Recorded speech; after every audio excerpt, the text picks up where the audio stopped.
오늘은 부활절 6째 주일 교회 창립주일입니다. 주일 예배를 시작하겠습니다. 다 같이 찬송가 15장 하나님의 크신 사랑 1, 2, 3절을 찬송하시겠습니다.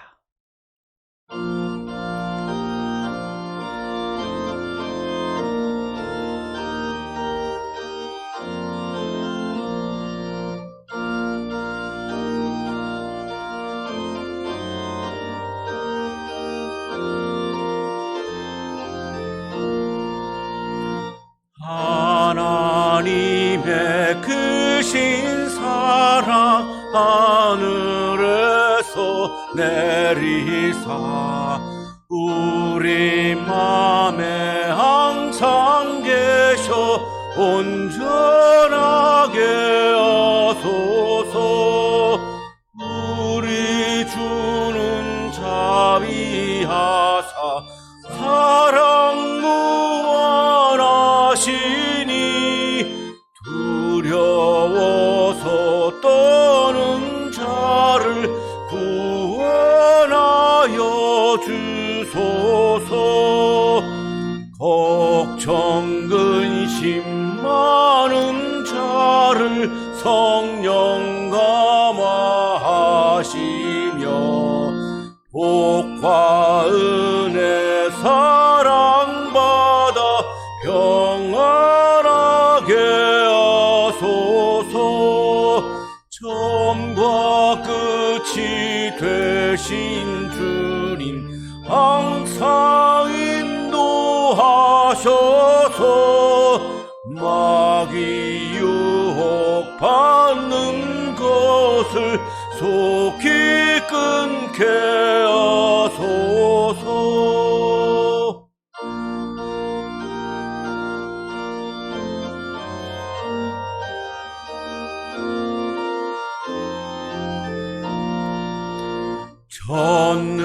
전능하신 아버지여 주의 능력 주시고 우리 맘에 임하셔서 떠나가지 마소서.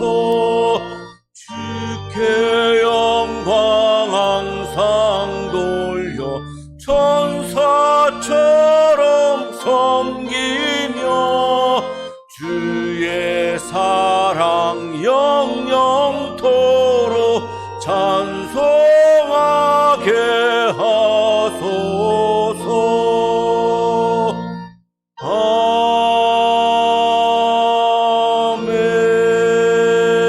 아멘. 하나님은 회개하는 마음으로 나오는 사람들을 물리치지 않으십니다. 이제 우리들의 죄를 뉘우치고 고백합시다.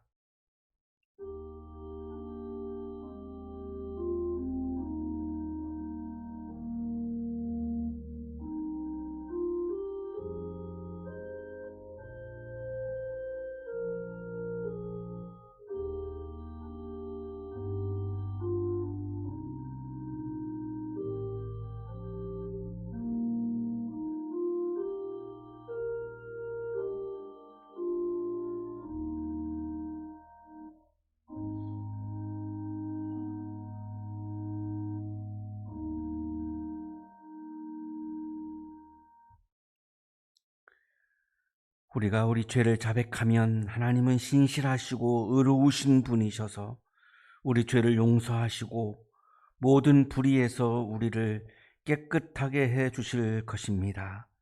아멘. 찬송가 442장 저 장미꽃 위에 있을 1, 2, 3절을 찬송하시겠습니다.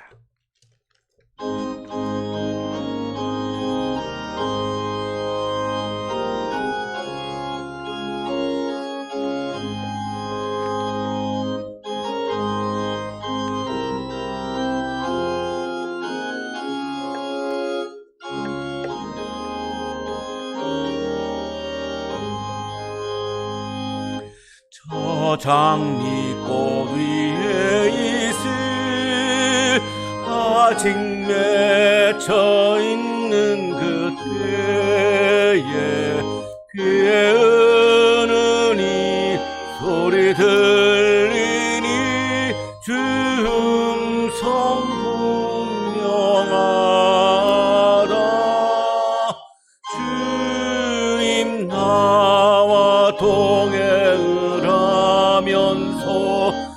나를 친구 삼으셨네. 우리 서로 받은 그 기쁨은 알 사람이 없도다. 그 청한 주의 음성 우는 새도 잠잠케 한다. 내게 들리던 주의 음성이 늘 귀에 쟁쟁하다. 주님 나와 동행을 하면서 나를 친구 삼으셨네. 우리 서로 받은 그 기쁨은 알 사람이 없도다.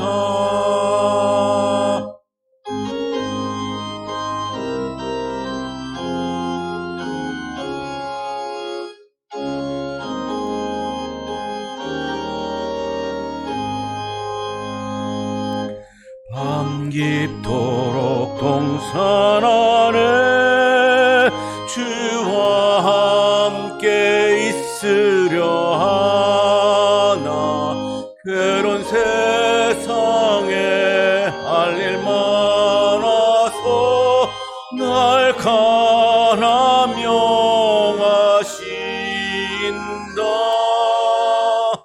주님 나와 동행을 하면서 나를 친구 삼으셨네. 우리 서로 받은 그 기쁨은 알 사람이 없도다.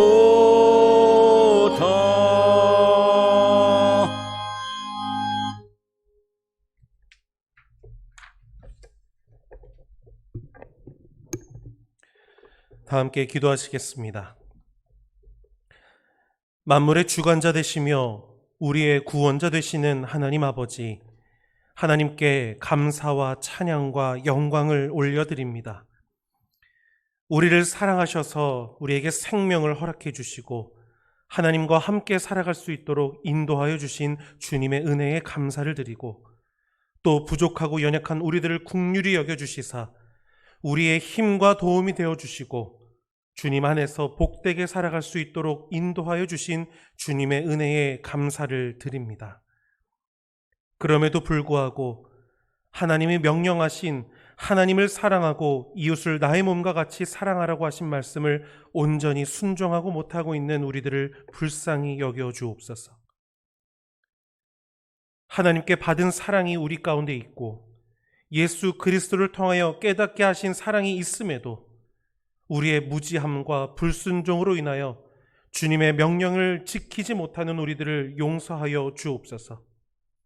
바라기는 우리 모두가 하나님을 더욱더 사랑하고 이웃을 내 몸과 같이 사랑하며 살아가는 거룩한 주님의 자녀가 되기를 원하오니 하나님, 우리를 붙들어 주옵소서. 자비로우신 하나님, 우리 교회와 주변에 있는 연약한 자들을 위하여 기도합니다.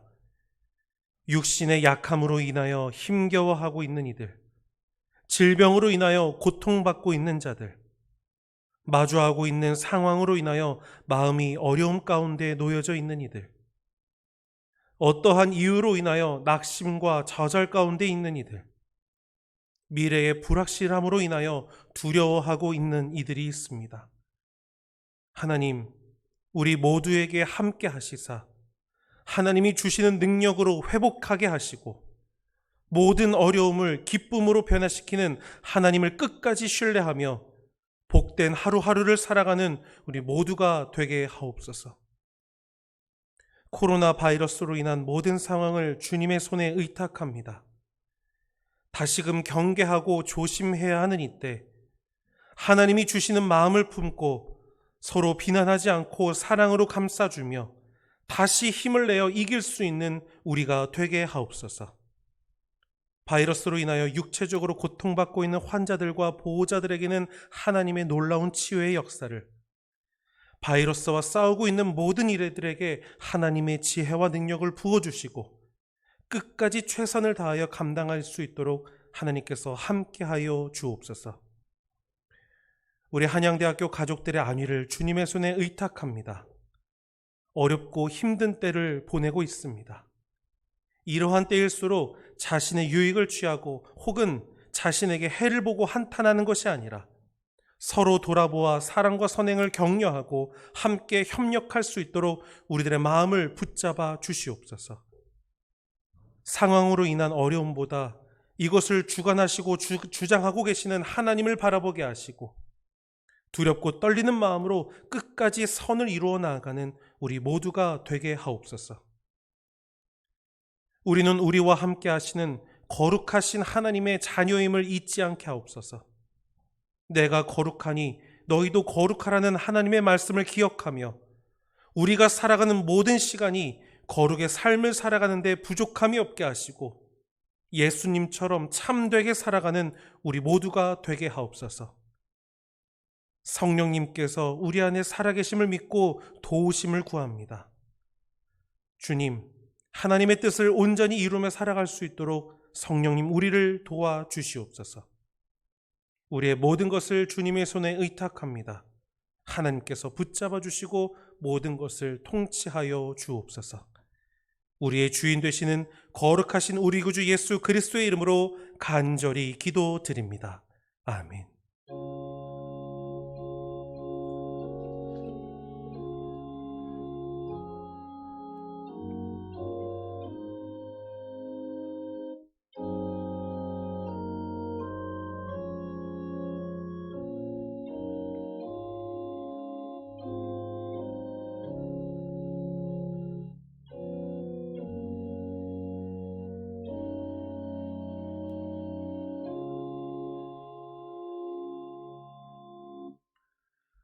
이 시간 우리에게 주시는 하나님의 말씀 사도행전 17장 22절에서 31절까지의 말씀입니다.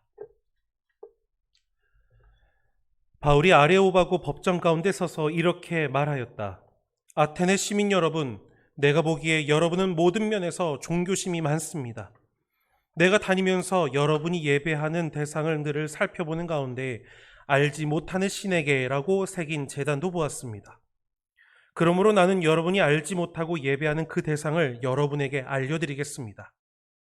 우주와 그 안에 있는 모든 것을 창조하신 하나님께서는 하늘과 땅의 주님이시므로 사람의 손으로 지은 신전에 거하지 않으십니다. 또 하나님께서는 무슨 부족한 것이라도 있어서 사람의 손으로 섬김을 받으시는 것이 아닙니다. 그분은 모든 사람에게 생명과 호흡과 모든 것을 주시는 분이십니다.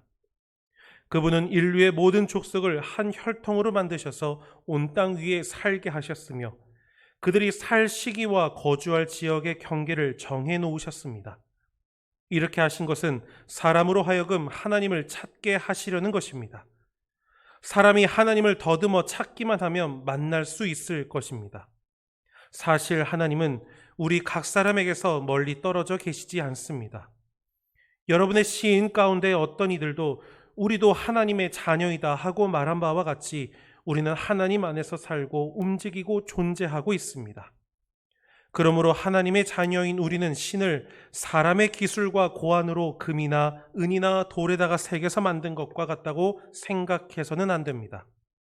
하나님께서는 무지했던 시대에는 눈 감아 주셨지만 이제는 어디에서나 모든 사람에게 회개하라고 명하십니다. 그것은 하나님께서 세계를 정의로 심판하신 날을 정해 놓으셨기 때문입니다. 하나님께서는 자기가 정하신 사람을 내세워서 심판하실 터인데 그를 죽은 사람 가운데서 살리심으로 모든 사람에게 확신을 주셨습니다. 신약의 말씀입니다.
아우구스티누스, 영어로는 어거스틴이라고 우리가 흔히 부르는데요.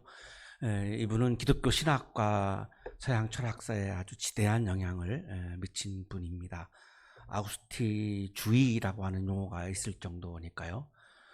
교부, 처치 파더라고 부르는데 위대한 스승이다, 그런 뜻을 지니고 있습니다. 354년에 로마 관리와 성녀 모니카 사이에서 북아프리카, 지금의 알제리인데요, 타가스테라고 하는 곳에서 태어났습니다. 어릴 때부터 법률가를 꿈꾸었고, 그래서 17살 때에 카르타고에 있는 대학에 들어가서 수사학을 공부를 합니다. 이 당시에 이 아우구스티누스는 굉장히 쾌락을 찾는 인생을 살았습니다. 그래서 17살 때에 한 여성과 동거를 합니다. 그리고 사생아 아데오타투스를 낳습니다. 쾌락을 찾는 것이 인생의 가장 본질이다라고 그렇게 생각을 했던 것이죠. 그러다가 악의 문제를 고민하다가 비교적 악이 왜 존재하는가에 대해서 합리적으로 이야기한다고 생각이 되어서 이단인 마니교에 이렇게 빠지게 됩니다. 23살 때에 카르타고에 있는 대학에서 수사학 교수를 했고, 30살 때에 이탈리아 밀라노로 옮겨가서 역시 수사학교에서 수사학 교수를 하다가 그 유명한 주교 성 암브로시우스 주교가 하는 설교에 큰 감동을 받습니다. 그리고 나서 내적으로 갈등을 하죠. 그동안 30세 때까지 내가 쾌락을 찾아서 살아왔는데 그것이 아직도 남아 있습니다. 설교를 들으면서 영적인 감동을 받아서 또 하나님을 찾고 싶은 그런 마음이 또 막 불길처럼 솟아올랐습니다. 그래서 마음 한편에서는 명예, 재산, 이것을 찾는 그런 마음과 또한 거룩한 하나님을 찾는 마음이 두 개로 나누어져서 어마어마한 이런 내적인 갈등을 합니다. 32살 때에 정원을 산책하다가 회심을 체험합니다. 갑자기 집어서 읽어라, 톨레레게 집어서 읽어라라고 하는 그런 음성을 듣고 성경을 이렇게 폈는데 로마서 13장 13절이었습니다. 낮에 행동하듯이 단정하게 행합시다. 호사한 연애와 술취함, 음행과 방탕, 싸움과 시기에 빠지지 맙시다. 이런 그 성경 말씀을 읽고 나서 회심을 체험을 합니다. 그러고 나서 암브로시우스 주교로부터 세례를 받죠. 그리고 이제 교수직을 그만두고 북아프리카 고향으로 돌아가서 수도원 공동체를 이루고 생활을 하는데 37세 때에 사제가 됩니다.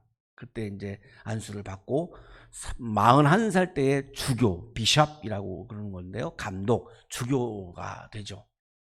그리고 35년 동안 주교로서 헌신을 하면서 살았고 113종의 책과 논문을 썼는데 가장 유명한 저서가 그 유명한 고백록이라고 하는 책과 신국론이라고 하는 이 두 개의 책은 엄청나게 유명한 그러한 책입니다. 아우구스티누스의 삶은 하나님을 찾는 그런 여정이라고 말할 수 있습니다. 이렇게 얘기하죠. 내 죄란 무엇입니까? 그것은 나의 쾌락, 나의 명성, 나의 진리를 당신 안에서 찾지 않고 당신의 피조물, 즉 나 자신과 다른 것들 속에서 찾으려는 데 있었습니다. 대부분의 우리 인생이라고 하는 것이 물질, 명예, 권력을 찾을 때가 많죠. 그것은 하나님 바깥에 있는 거죠. 그래서 아구스티누스는 왜 물질과 명예와 권력을 찾는 것이 왜 죄냐? 그것은 하나님을 찾는 것이 아니기 때문에, 물질과 명예와 권력이 나쁘다는 말이 아니라 물질과 명예와 권력은 하나님 바깥에 있는 거기 때문에 하나님을 찾지 않는 것이고 하나님을 찾지 않는 것이 죄다, 이렇게 고백록에서 그렇게 고백을 하고 있습니다. 나 바깥에 있는 것을 찾아 헤매다가 하나님을 찾게 되는 그 분기점의 가장 아마 시발점이라고 보면 될 것 같은데요, 이러한 고백이 있었던 것이죠. 아름다운 숲이나 놀이와 노래가 있는 곳에도, 향기 나는 정원이나 훌륭한 잔치나 향락의 침실에도, 또한 글과 시를 읽는 곳에서도 내 혼은 안식할 자리를 찾지 못했습니다. 끊임없이 아구스티누스는 나 바깥에서 진리를 찾으려고 했고요. 안식을 찾으려고 했지만 결국은 실패한 거죠. 그거를 토로하고 있는 겁니다. 그는 하나님을 찾기 시작합니다. 당신의 인도하심을 따라 내 영혼 안으로 깊숙이 들어가게 되었습니다.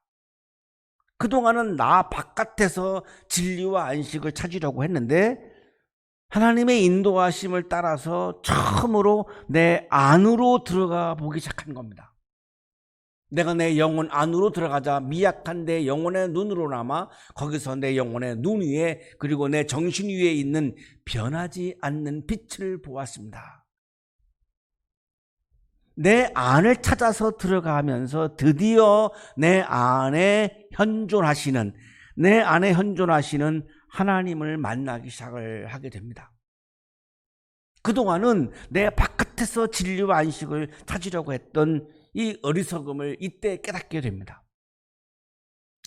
오늘날 우리도 하나님을 내 바깥에서 찾으려고 노력할 때가 굉장히 많죠. 아구스티누스는 내 안에 현존하시는 하나님을 발견하기 시작합니다.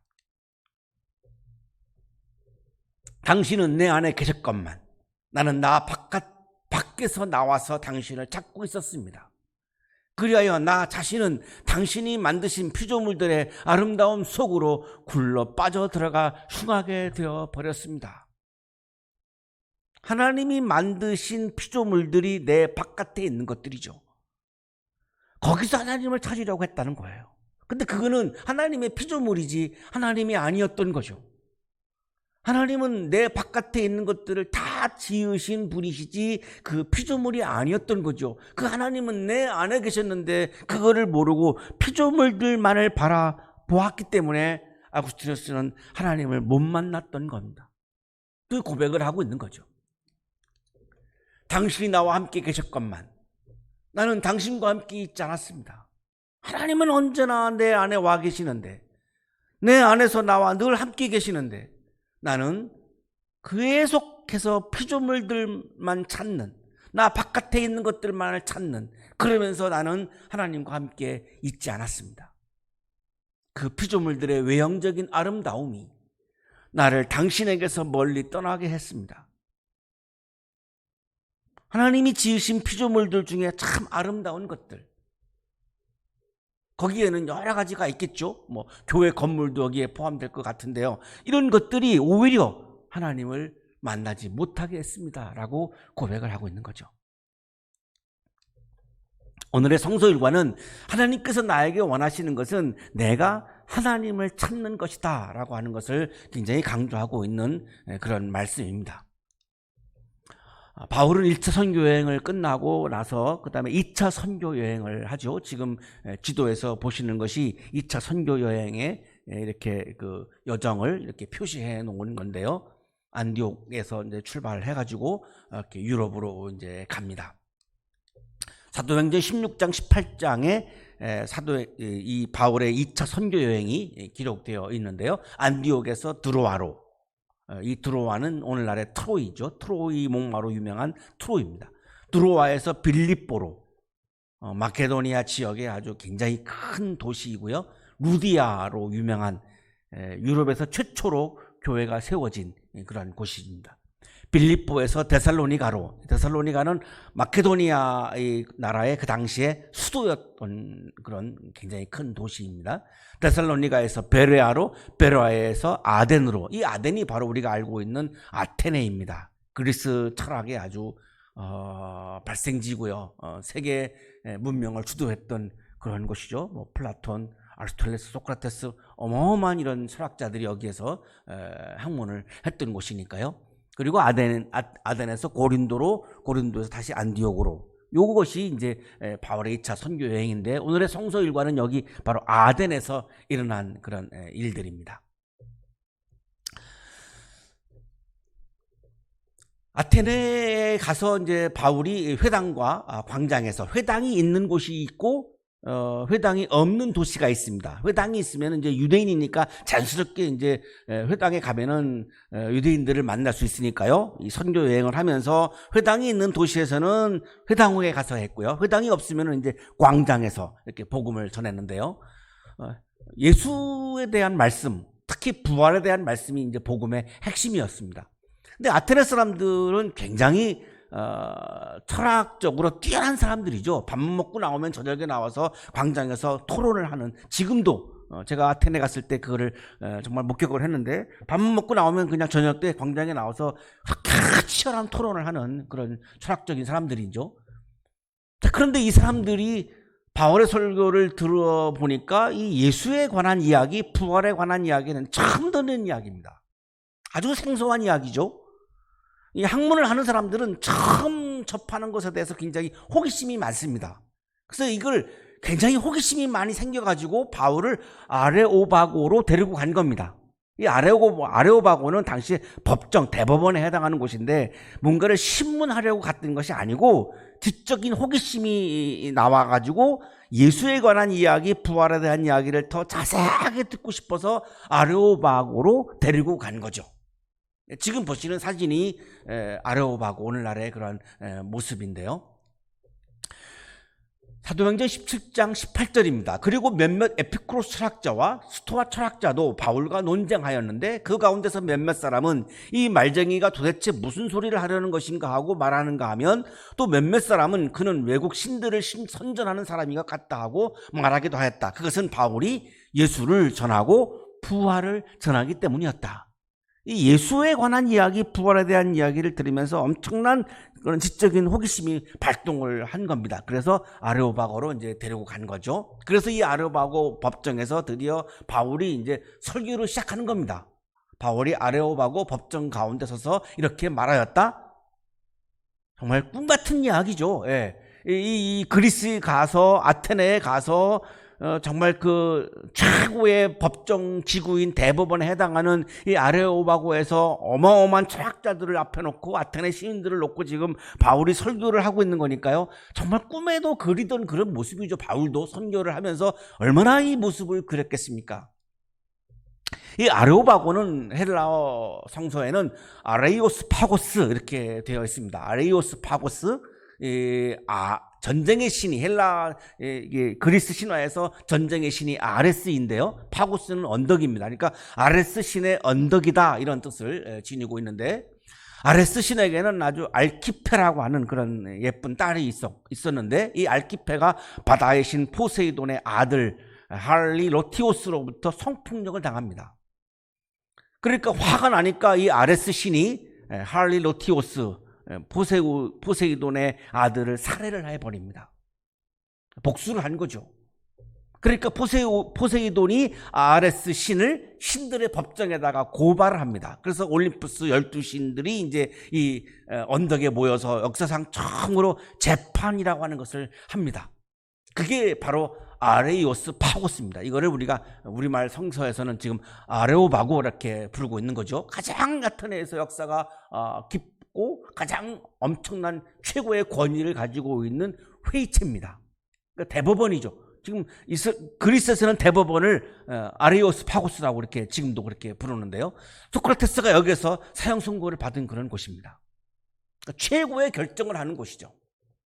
로마 시대에 와서는 이제 새로운 이제 종교나 새로운 철학이 이제 들어오게 되면, 로마가 전 세계를 지배했으니까요. 전 세계에 있는 어마어마한 많은 종교들, 철학들이 막 여기로 유입해 오죠. 그러면 나라가 이제 이것 때문에 혼란에 빠질 수 있으니까 이거를 이제 심사도 하고요, 감독도 하는 그런 역할을 이 아레오바고에서 또한 감당을 했습니다. 그러니까 바울이 이제 예수와 부활을 얘기하니까 어차피 이 새로운 종교, 새로운 이 철학에 대해서 이 감독을 할 그런 책임이 있는 거죠. 그래서 아레오바고로 이제 데리고 간 거고, 그래서 이 아레오바고에서 바울이 지금 설교를 하게 된 겁니다. 설교의 시작이 이렇습니다. 아테네 시민 여러분, 내가 보기에 여러분은 모든 면에서 종교심이 많습니다. 아테네 시민들은 매우 종교적이다라고 하는 이야기를 한 거죠. 왜냐하면 아테네에는 신전, 신상, 제단들이 많았는데 그 신상들만 3만 개가 넘었다고 전해지고 있으니까요. 그냥 이 종교가 그냥 생활 속에 늘 이렇게 붙어 있는 거죠. 일주일에 한 번 이렇게 예배드리는 이벤트 종교가 아니라 그냥 생활 속에 그냥 종교가 이렇게 깊이 이렇게 들어와 있던 거죠. 이 아레오바고 위에는 파르테논 신전을 비롯해서 아크로폴리스 신전들이 있고요. 이 아레오바고 아래쪽으로 향하면 아고라 주위에 많은 신전들이 있었습니다. 그 많은 신전들 틈 사이에서 지금 바울이 설교를 하면서 하는 말이 여러분들은 굉장히 종교적이죠. 당연하죠. 그렇게 많은 신전과 신상들을 예배하고 있었으니까요. 당연히 여러분들은 굉장히 종교적인 사람들입니다. 이렇게 설교를 시작을 한 겁니다. 내가 다니면서 여러분이 예배하는 대상들을 살펴보는 가운데 여러분들이 어떤 신에게 예배하는가를 살펴보았습니다. 그런데 그 과정에서 알지 못하는 신에게 라고 새긴 제단도 보았습니다. 여러 가지 헬라의 신들이 이름이 쓰여 있는 제단들이 있는 거죠. 그리스 그 신화에 나오는 수많은 신들이 있지 않습니까? 그 신들의 이름이 쓰여 있는 이 신전들이 있는데, 이상한 것은 알지 못하는 신에게라고 하는 신제단을 본 겁니다. 그래서 굉장히 궁금한 거죠. 이 알지 못하는 신. 자, 제가 오늘 여러분이 알지 못하는 신에게라고 하는 제단에 와서 여러분이 예배를 드리는데, 이 알지 못하는 신이 누구인가를 제가 여러분에게 알려드리겠습니다. 이렇게 지금 얘기하고 있는 겁니다. 이 왜 알지 못하는 신이라고 하는 신전이 지금 여기 이 아레오바고에 있냐면, 주전 6세기에 아테네에 전염병이 돌았습니다. 이 아테네의 정치가 솔론이 요청을 해가지고 구레네 사람 에피메니데스라고 하는 사람이 아테네로 오죠. 그래서 이 사람이 아테네를 전염병으로부터 지켜냅니다. 이 전염병을 해결한 거예요. 굉장한 거죠.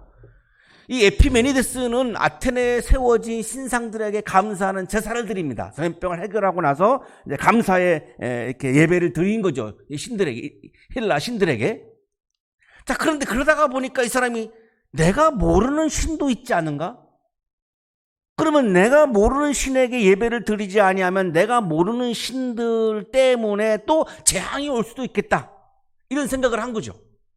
그래서 알려져 있는 신전, 이름이 쓰여 있는 신전들에게서는 가서는 다 그 신에게 예배를 드리고, 자, 그런데 여기에 속해 있지 않은 내가 알지 못하는 신이 있을 것 같으니까 이 알지 못하는 신을 다 그냥 대변하기 위해서 알지 못하는 신에게라고 하는 이름을 써놓고 거기서 양을 잡아가지고 제물을 드리고 제사를 드린 겁니다. 이게 여기 알지 못하는 신전입니다. 그러니까 바울이 바로 이 솔론이 얘기했던 알지 못하는 신이 누구냐? 바로 하나님입니다. 이렇게 얘기를 시작하는 겁니다. 굉장한 내공인데요. 자기가 지금 얘기하려고 하는 하나님을 아테네 아레오바고에 있는 알지 못하는 신과 딱 이렇게 결합을 시켜가지고 지금 설교를 하고 있는 거니까요. 굉장한 그런 정말 내공이라고 보여지는데요. 그래서 하나님을 소개합니다. 하나님을 이렇게 소개하죠. 우주와 그 안에 있는 모든 것을 창조하신 하나님께서는 하늘과 땅의 주님이시므로 사람의 손으로 지은 신전에 거하지 않으십니다. 하나님은 누구냐? 주님이다. 헬라어로 퀴리오스인데요. 로드, 주인이시다. 우주의 주인이시다. 하나님이 우주의 소유자이고 통치자이고 우리 모두의 이 모든 세상의 주인이시다. 이것이 이제 하나님을 소개하는 첫 이야기입니다. 우주의 주인이시기 때문에 여러분들이 만들어 놓은 그 신전 안에 가둘 수 없습니다. 여러분은 신전 안에 신이 있다고 생각하시는데 여러분 굉장히 종교적이셔서 굉장히 그 신앙인을 갖고 계시는 분들인데, 근데 여러분의 신앙은 어떤 신앙입니까? 신이 신전 안에 있다고 여러분은 믿지 않습니까? 그런데 알지 못하는 신인 하나님은 우주 안에 계시는 우주의 주인이시기 때문에 이 신전 안에 가둘 수 없는 엄청난 분이십니다. 이렇게 얘기를 하고 있는 거죠. 그러니까 헬라 신들하고는 뭐 어마어마하게 비교가 지금 되고 있는 거죠. 여기서 굉장히 바울이 강조했던 것은 이 하나님은 신전 안에 가둘 수 없는 그런 엄청난 신입니다라고 하는 이야기인데요. 솔로몬이 성전을 봉헌하면서 이렇게 기도했죠.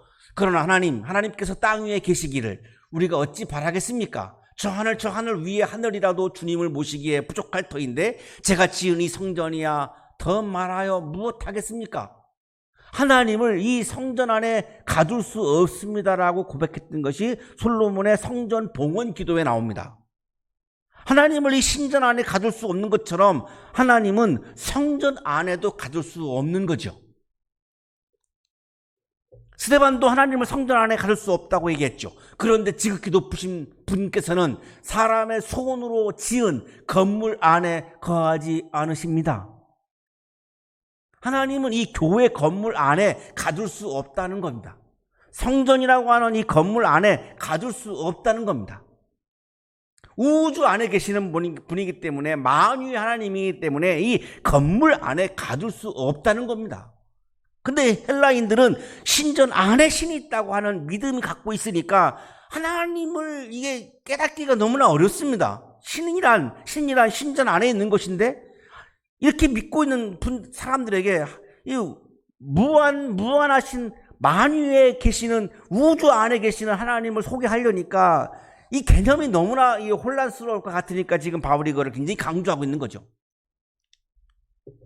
바울은 건물이 아니라 사람이 성전이다라고 얘기하죠. 여러분은 하나님의 성전이며 하나님의 성령이 여러분 안에 거하신다는 것을 알지 못합니까? 내 안에 성령이 충만하면 내가 성전이라고 말했죠. 그러니까 건물 안에 하나님을 가둘 수 있다라고 하는 것은 믿음이 아니죠. 그 미신입니다. 하나님은 이 건물 안에 가둘 수 없습니다. 바울은 아예 당신이 성령이 충만하면 당신이 성전이야 이렇게 얘기했는데요. 그래서 성전을 사람으로 바꿔놨죠. 예수님도 성전을 허물겠다고 하셨죠. 자꾸 하나님을 성전 안에 가두니까 하나님을 가두는 성전이라면 그 성전은 필요 없어 이래서 성전을 허물고 바울도 사람이 성전이야 이렇게 이야기한 거죠. 그래서 오늘날 우리는 예배드리는 곳을 성전이라고 부르지 않습니다. 우리가 이 공간을 다솜 성전 이렇게 부르지 않습니다. 이미 시작 시대에 와서는 성전이 사람으로까지 확대가 되었기 때문에 성전이라고 부르지 않습니다. 그냥 예배당이죠. 우리가 영어로 그냥 채플이라고 부르고 있는데요. 사실은 그냥 예배당이죠. 그러면 왜 주일에 예배당에 모여서 예배를 드리나요? 하나님이 예배당 안에 가둘 수 없는데 그럼 왜 꼭 예배당에 모여서 예배를 드리죠? 하나님이 예배당에만 계시기 때문이 아닙니다. 우리가 예배당에 나와서 주일날 예배를 드리는 이유는 하나님이 예배당에만 계셔서가 아닙니다. 그 미신입니다.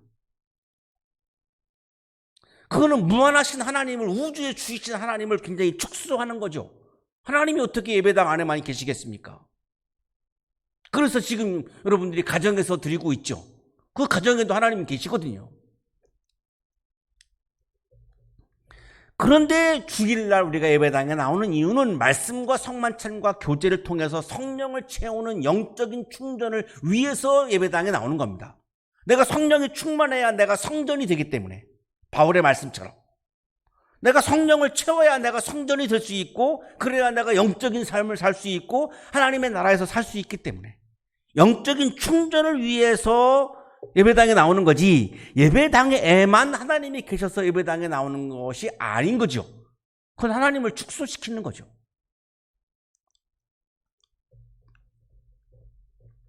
또 하나님께서는 무슨 부족한 것이라도 있어서 사람의 손으로 섬김을 받으시는 것이 아닙니다. 그분은 모든 사람에게 생명과 호흡과 모든 것을 주시는 분입니다. 왜 바울이 설교를 하고 있냐면 이 아테네 사람들은, 헬라 철학자들은 이 신에게 내가 어떤 음식을 드리고 옷을 드리고 돈을 드리고 이런 희생 제물을 드려야만 신이 기뻐해서 신이 나에게 오는 재앙을 막아준다고 믿었습니다. 이것이 헬라 사람들의 신앙입니다. 자, 그러면 하나님은 내가 돈을 드려야지만 기뻐하실까요? 미신이죠.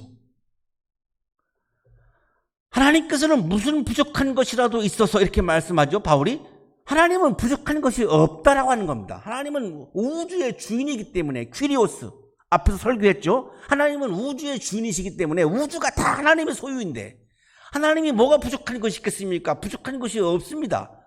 하나님은 그래서 돈을 원하시지 않습니다. 부족한 것이 없기 때문에. 내가 하나님의 부족한 것을 채워드릴 수 있다고 생각하는 것은 교만입니다. 어떻게 내가 하나님을 채워드립니까? 하나님이 나를 채워주시는 거지. 하나님은 부족한 게 하나도 없는 분입니다.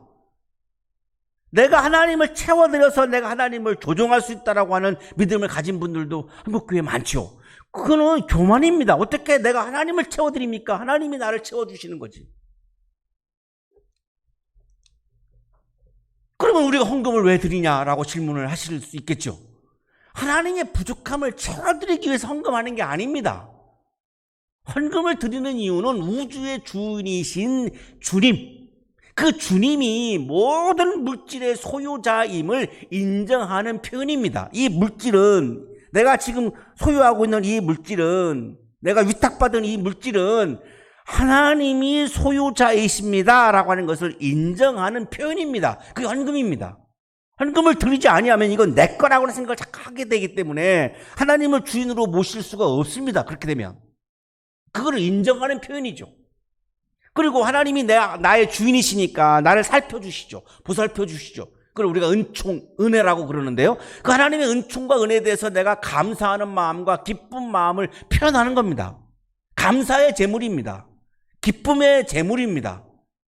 이걸 내가 하나님이 부족하다고 생각해서 이걸 내가 채워드리고 대신에 내가 하나님으로부터 뭔가를 받겠다. 그런 거래는 가능하지 않습니다. 감히 어떻게 하나님과 그런 거래를 할 수 있겠습니까? 그리고 또 하나가 있다면 하나님은 모든 인류가 구원받기를 원하시는데 그러려면 하나님의 사랑이 세상에 전해져야 되죠. 그게 하나님의 마음이죠. 그러려면 물질이 필요하죠. 하나님의 사랑을 전하기 위해서 물질이 필요하기 때문에 하나님의 사랑이 온 세상에 전해지기를 원하는 마음의 표현으로 드리는 것이 헌금입니다. 하나님은 부족한 것이 없는 우주의 주인이신 퀴리오스이기 때문에, 더 로드이기 때문에 나의 재물과 공로로 하나님을 조종할 수 없습니다. 이거를 왜 강조하냐면 그리스 사람들은 희생 제물로 내가 신의 마음을 사서 신이 나에게 재앙을 막아준다라고 하는 믿음을 강하게 가지고 있었기 때문에 지금 이 설교를 바울이 하고 있는 건데요. 한국교회도 정말로 필요한 바울의 설교이죠. 하나님은 모든 사람에게 생명과 호흡과 모든 것을 주시는 분이십니다. 모든 생명의 주인은 하나님이다라고 하는 말씀이죠. 그래서 생명을 내가 함부로 하는 것은 비신앙적인 거죠. 그분은 인류의 모든 족속을 한 혈통으로 만드셔서 온 땅 위에 살게 하셨으며 그들이 살 시기와 거주할 지역의 경계를 정해놓으셨습니다. 모든 인류를 한 가족, 한 혈통으로 창조했다라고 하는 것입니다. 인류는 하나님 안에서 하나의 공동체라는 거죠. 그래서 진영을 나누는 것은 비신앙적인 것입니다. 기독교인들이 자꾸 진영을 나누는데 가담을 하시는 기독교인들이 계시는데요. 기독교 신앙은 진영을 나누는 것을 비신앙적으로 보고 있습니다. 왜? 하나님이 지으신 한 가족을 어떻게 나눕니까? 코로나 바이러스 상황에서는 진영이 나누어지지 않죠. 국가도 나누어지지 않죠. 이념도 나누어지지 않죠. 세대도 나누어지지 않죠. 지금 우리가 그걸 경험하고 있는 겁니다. 하나님의 나라는 진영을 나눌 수 없다라고 하는 것을 지금 코로나 상황에서 우리가 지금 그거를 경험하고 있어요. 하나님의 나라를 지금 경험하고 있다고요. 바이러스 상황에서는 우리가 진영을 나눌 수가 없습니다. 누가 누구를 공격할 수도 없습니다. 그게 하나님의 나라입니다. 하나의 공동체라고 하는 거죠.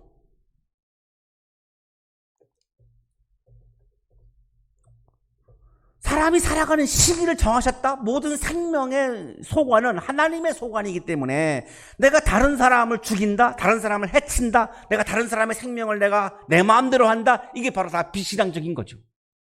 교회 안에서도, 우리 교회는 안 그렇습니다만 한국교회가 지금 교회 안에서도 얼마나 다른 사람들을 막 내 마음대로 막 합니까? 이게 비신앙적인 거라고 지금 말씀하고 있는 거죠. 이렇게 하신 것은 사람으로 하여금 하나님을 찾게 하시려는 것입니다. 하나님이 우리에게, 나에게 원하시는 것은 하나님을 찾는 것이다, 이렇게 강조하는 겁니다.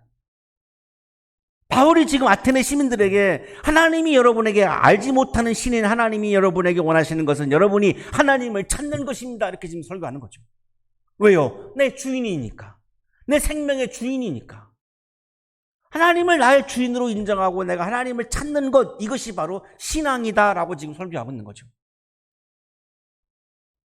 하나님을 찾는 것이 신앙이지, 나 바깥에 있는 물질과 명예와 권력을 찾기 위해서 하나님을 이용하는 것은 신앙이 아니죠. 그게 어떻게 신앙이에요? 그건 정말 비신앙적인 거죠. 하나님을 찾는 것, 그것이 신앙인 거죠. 사람이 하나님을 더듬어 찾기만 하면 만날 수 있을 것입니다. 사실 하나님은 우리 각 사람에게서 멀리 떨어져 계시지 않습니다. 하나님을 내가 찾으려고 하는 마음만 먹으면 우리는 하나님을 만날 수 있다는 것입니다. 왜? 하나님은 우주 안에 어디에나 다 계시니까요. 내 안에도 계시고요, 내 오른쪽에도 계시고요, 내 왼쪽에도 계시고요, 내 위에도 계시고요, 내 아래에도 계시고요, 내 앞에도 계시고요, 내 뒤에도 계시고요. 코로나 이후에 지금 제가 설교를 마친 다음에 치유의 기도를 하고 있는데, 그게 바로 지금 오래된 전통적인 기도문 현존 기도를 드리고 있습니다. 위에 계시는 하나님, 아래에 계시는 하나님, 오른쪽에 계시는 하나님, 왼쪽에 계시는 하나님, 내 안에 계시는 하나님, 내 뒤에 계시는 하나님. 하나님은 어디에나 다 계시다는 거죠. 우주 안에 어디에나 계시다라고 하는 거죠. 내 마음 안에도 있고요. 아구스티누스는 바로 내 바깥에서 물질과 명예와 권력과 쾌락과 이런 것들 속에서 하나님과 진리와 안식을 찾으려고 하다가 실패하고, 내 안에 현존하시는, 내 안에서 활동하고 계시는 그 하나님을 만났던 겁니다. 그 기도가 바로 현존 기도죠. 사랑하는 사람을 찾아가는 시간은 막막하지 않습니다. 찾을 수 있을지 없을지 몰라도 사랑하는 사람을 찾아가는 시간은 굉장히 설레이고 기대와 기쁨이 있습니다. 하나님을 찾는 인생은 거기에 설레임과 기대와 기쁨이 있습니다. 코로나가 언제 끝날 거다라고 하는 걸 우리가 알 수만 있다면 이렇게 힘들지 않죠. 우리가 예배당에 모여서 언제 예배를 드릴 수 있다라고 하는 것을 알 수만 있으면 이거 다 참을 수 있습니다. 문제는 가장 힘들 때는 언제냐면 이거 모를 때입니다. 알 수가 없거든요.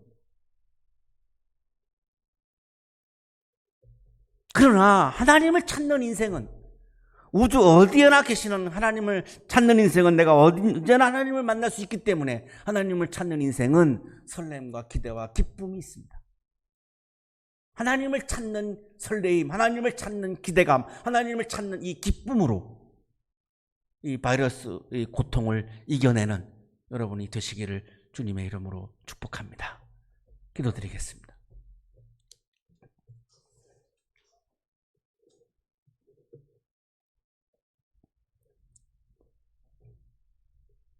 주 예수 그리스도 하나님의 아들이시여, 우리를 불쌍히 여겨 주옵소서. 주 예수 그리스도 하나님의 아들이시여, 우리를 불쌍히 여겨 주옵소서. 부활의 하나님, 주님은 앞에서 우리를 인도하십니다. 전염병으로 고난을 받고 있는 우리 국민들을 치유의 길로, 생명의 길로, 부활의 길로 인도하여 주옵소서. 주님을 찾습니다. 부활의 하나님, 주님은 오른쪽에서 우리의 힘과 그늘이 되십니다. 전염병으로 인하여 아파하고 있는 환자들에게 힘을 주셔서 질병을 이기고 부활의 길을 걷게 하여 주옵소서. 주님을 찾습니다. 부활의 하나님, 주님은 왼쪽에서 우리를 붙들어 주십니다. 전염병으로 인하여 힘들어하고 있는 환자의 가족들을 붙들어 주셔서 고난의 시간을 이기고 부활의 길을 걷게 하여 주옵소서. 주님을 찾습니다. 부활의 하나님, 주님은 위에서 우리를 돌보십니다. 전염병으로 인하여 고난을 받고 있는 환자들의 치유를 위해 위험을 무릅쓰고 최선을 다하여 진료하고 있는 우리 의료진들을 돌보아 주시고 위로하여 주셔서 생명의 부활을 경험하게 하옵소서. 주님을 찾습니다. 부활의 하나님, 주님은 아래에서 우리를 업어주십니다. 우리 한양대학교 청년들과 유학생들을 업어주시고 보호하여 주셔서 승리의 길, 부활의 길을 걷게 하여 주옵소서. 주님을 찾습니다. 부활의 하나님, 주님은 뒤에서 우리를 안아주십니다. 전염병으로 인하여 가정에서 예배를 드리고 있는 우리 한양대학교의 가족들 한 사람 한 사람을 안아주시고 지켜주셔서 부활의 은총이 가득하게 하옵소서. 주님을 찾습니다. 부활의 하나님, 주님은 우리 안에 현존하시며 활동하십니다. 하나님, 이 나라에 현존하시고 활동하셔서 생명을 구원해 주시고 치유하여 주옵소서. 하나님의 나라가 지금 여기에 오게 하셔서 이 나라가 새로운 나라로 부활하게 하옵소서. 주님을 찾습니다. 죽음을 이기고 부활하신 예수 그리스도의 이름으로 기도하옵나이다. 아멘.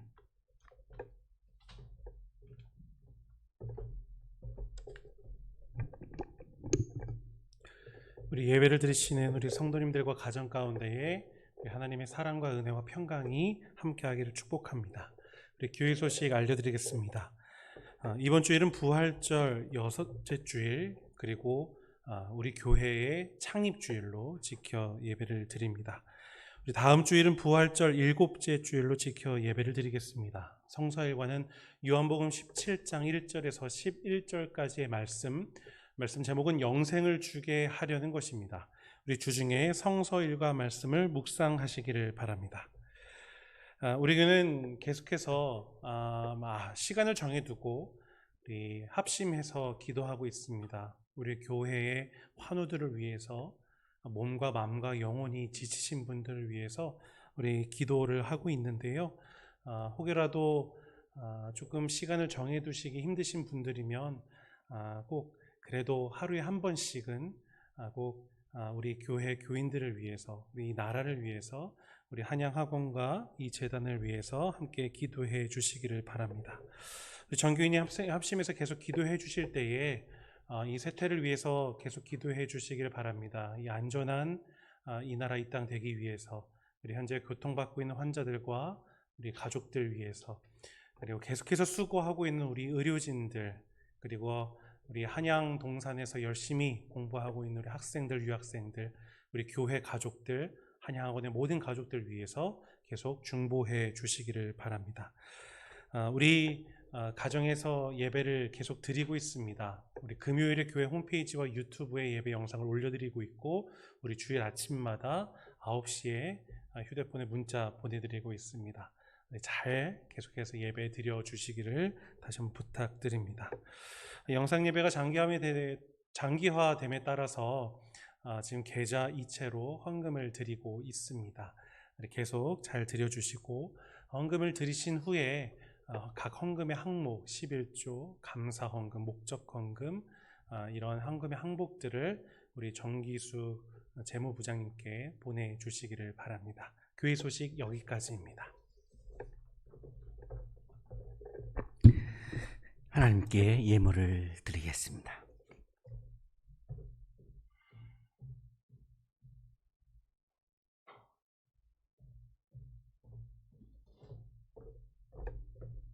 기도드리겠습니다.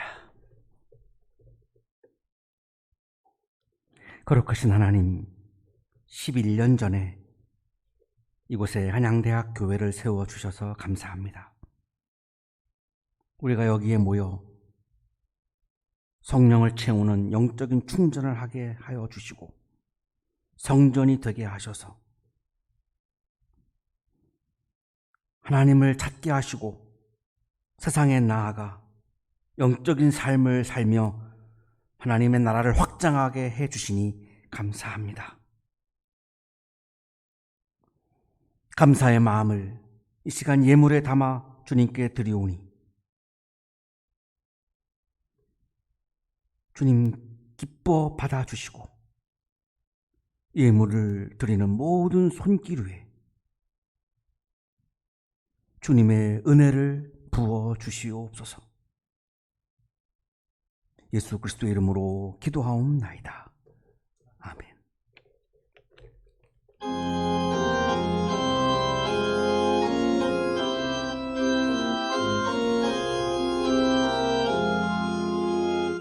남아든 본부는 구주를 높이고 영원 구원 얻도록 잘 인도함이라. 항상 깨어서 늘 기도드리며 내 믿음 변치 않도록 날 도와주소서.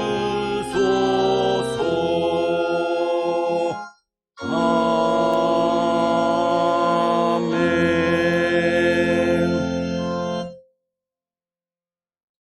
이제는 하나밖에 없는 생명까지도 사랑으로 나누어 주시는 예수 그리스도의 은혜와 오늘도 말씀을 주시는 하나님의 사랑하심과 생명의 기운을 주시는 성령의 역사하심이 내 마음 깊은 곳에 계시는